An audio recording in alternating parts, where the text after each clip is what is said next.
Jérusalem est née au désert, parce que notre fondateur, frère Pierre-Marie, est parti 2 ans dans le désert du Hogar, à Tamanrasset, et c'est là où il a vraiment reçu cet appel et les choses se sont précisées pour lui. Et c'est il était très bien avec Dieu tout seul dans son désert, rien ne lui manquait, il a découvert combien la parole de Dieu et l'Eucharistie comblaient une vie, mais il a vu combien la ville était un désert et avait besoin des moines aujourd'hui.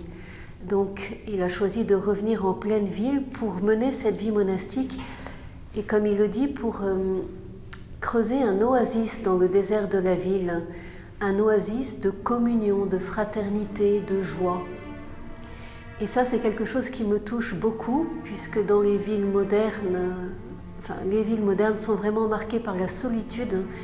Et c'est d'être là, en vivant cette solitude avec Dieu. En fait, on n'est jamais seul. Quand on vit avec le Seigneur, dans cette solitude, ce cœur à cœur, on n'est jamais seul et on devient des êtres de communion.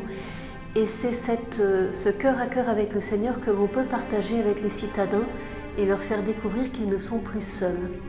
Pour moi, il y a cette dimension de monos, de la vie monastique, être seul avec Dieu, mais aussi est très fort le unos, être avec la ville, avec les citadins, et donc être là une présence de fraternité, une présence d'amitié, dans un dialogue très simple, très quotidien, avec la ville, avec ses réalités.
Notre frère Pierre-Marie, notre fondateur, a employé le mot écartèlement.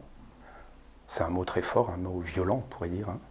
Le premier écartèlement dont il parle, et que nous vivons en permanence, c'est l'écartèlement entre la recherche du silence et de l'intériorité, et la recherche de l'accueil et de la rencontre avec les autres.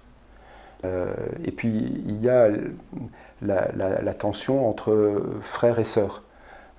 Nous avons choisi d'avoir 2 communautés distinctes, avec 2 gouvernements distincts, 2 modes de vie distincts, mais à la fois on a choisi de chanter et de vivre tous nos offices en commun et notre relation avec la ville en commun.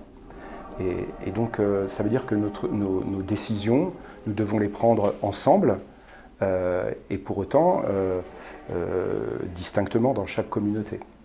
Et ça crée une vraie situation de polarité où il va falloir dialoguer avec des chemins de dialogue qui sont propres aux femmes ou propres aux hommes, propres à une communauté plus grande ou plus petite, et pour arriver à une décision commune.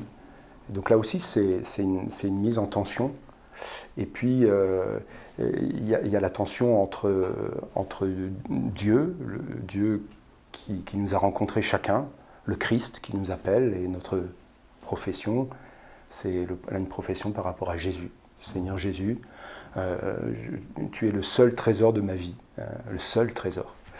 Et par ailleurs, le désir de rencontre avec le monde tel qu'il est, en se disant, mais notre rencontre avec Dieu, elle est aussi là, dans le monde.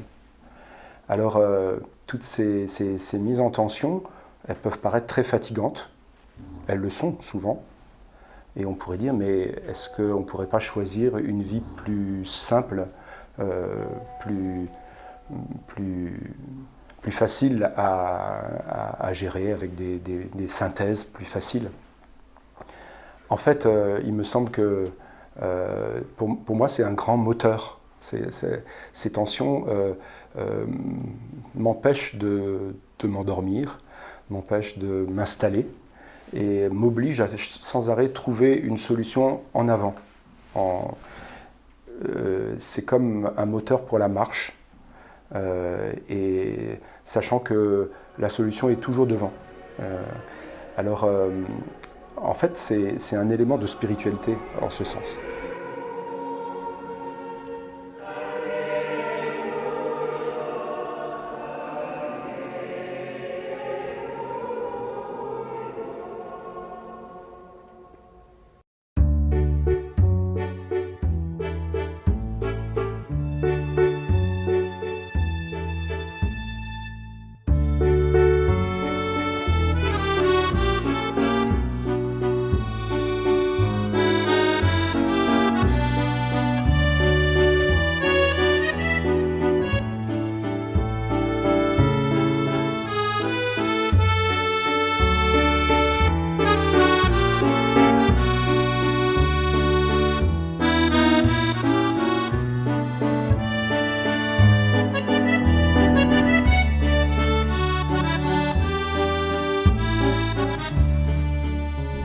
Je pensais à la vie consacrée déjà depuis un certain temps, depuis l'âge de 15 ans en fait, mais je n'avais strictement aucune idée de l'endroit où ça pourrait être. De par ma famille dans laquelle on priait beaucoup, je me sentais attirée vers la prière, certainement une vie contemplative. Les sœurs se sont dispersées, nous sommes toutes dispersées. Et puis, il y en a une qui a souhaité continuer, voilà. Et à partir de... L'une, c'était moi.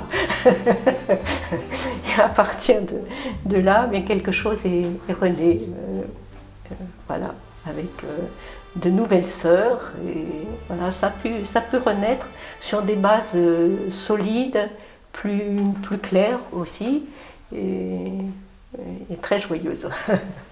Voilà. Alors nous partageons, frères, sœurs, laïcs, la même spiritualité évangélique au cœur du monde.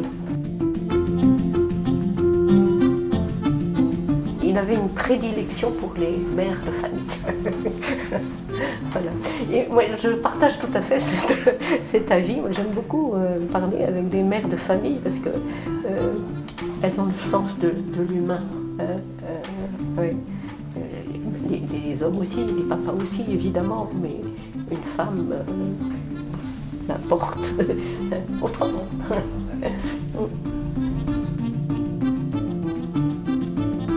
Et je crois que la polarité essentielle de l'humanité, c'est notamment la polarité homme-femme.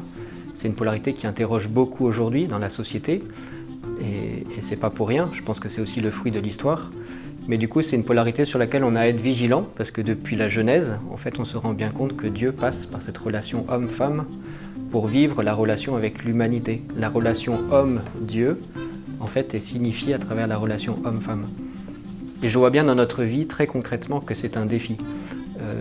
C'est un défi parce que à chaque fois, ça nous ramène à qui nous sommes chacun, et qui suis-je en relation avec l'autre dans la différence. Qui est l'autre? Et du coup, dans ma relation à Dieu, comment suis-je avec le tout autre qui finalement se fait très proche de moi? Donc dans notre vie fraternelle, frères et sœurs, du coup on apprend à cheminer avec l'autre, aussi avec la manière de l'autre, avec le rythme de l'autre, voilà, avec ses potentialités, ses capacités, tout ce qu'il partage, tout ce que Dieu lui donne et qu'il est invité à partager. Et je vois bien qu'un homme et une femme reçoivent de Dieu, mais ne transmettent pas de la même manière. Et c'est dans ce dialogue réciproque en fait, qu'il y a une fécondité qui apparaît progressivement, et c'est pas une fécondité qui apparaît d'un coup, c'est une fécondité en chemin. En fait, c'est là où on voit qu'il y a une altérité qui demande d'accepter le temps pour ensuite aller ensemble vers l'éternité. Donc... Donc toute la pédagogie ensuite de la formation dans la vie monastique s'appuie, je dirais, sur ce chemin de la parole de Dieu en nous et aussi sur le chemin de la vie qui devient parole de Dieu pour le monde.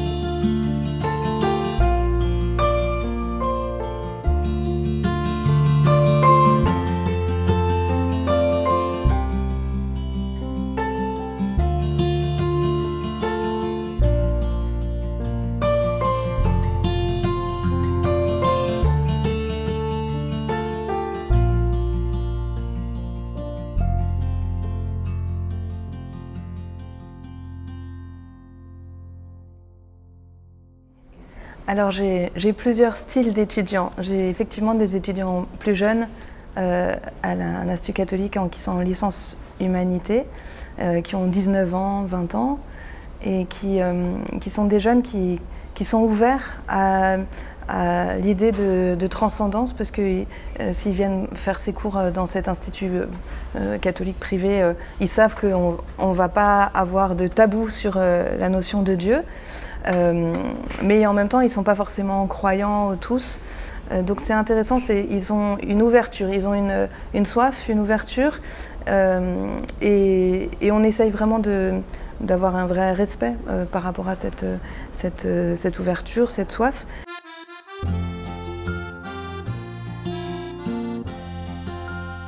Mais j'ai aussi, dans mes étudiants, j'ai aussi des personnes à la retraite, parce que je donne aussi des cours publics au Bernardin. Et donc des personnes qui pourraient être mes parents, mes grands-parents, et qui viennent pour autre chose, et qui viennent souvent pour refaire des connexions entre leur foi et la raison, un peu après coup, après toute une vie d'expérience. Et ça, je trouve que c'est aussi très... Moi, j'apprends beaucoup d'eux aussi. J'apprends aussi des jeunes et j'apprends des plus anciens. Et j'aime bien dire que j'ai dans le cœur toute une ville. Dans mon cœur, il y a une université, il y a des écoles, parce que j'ai travaillé en école, même en école maternelle. Il y a des librairies, parce que j'ai travaillé en librairie. Il y a des rues, il y a le métro, il y a beaucoup de choses dans mon cœur. Il y a une foule de gens. Et voilà, la liturgie me permet de tout déposer devant le Seigneur et d'en faire une action de grâce. Et c'est ça que j'aime dans ce lien entre le travail et la prière, la ville et la contemplation, voilà. Au début, on ne réalise pas trop, mais assez vite, j'ai compris combien la liturgie à 4 voix, pour moi, est un cadeau énorme, comme un bouquet où on voit la richesse, la beauté, la diversité de la création, et que ce bouquet devenait une louange à Dieu.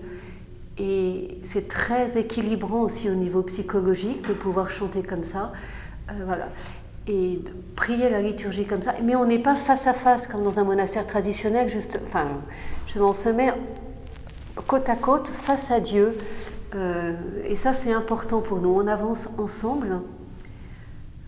Alors on met du temps pour découvrir, et moi c'est parce que j'ai vécu 1 an à Jérusalem sans frères, où on était juste des sœurs, que là j'ai compris combien les frères étaient présents, m'étaient indispensables.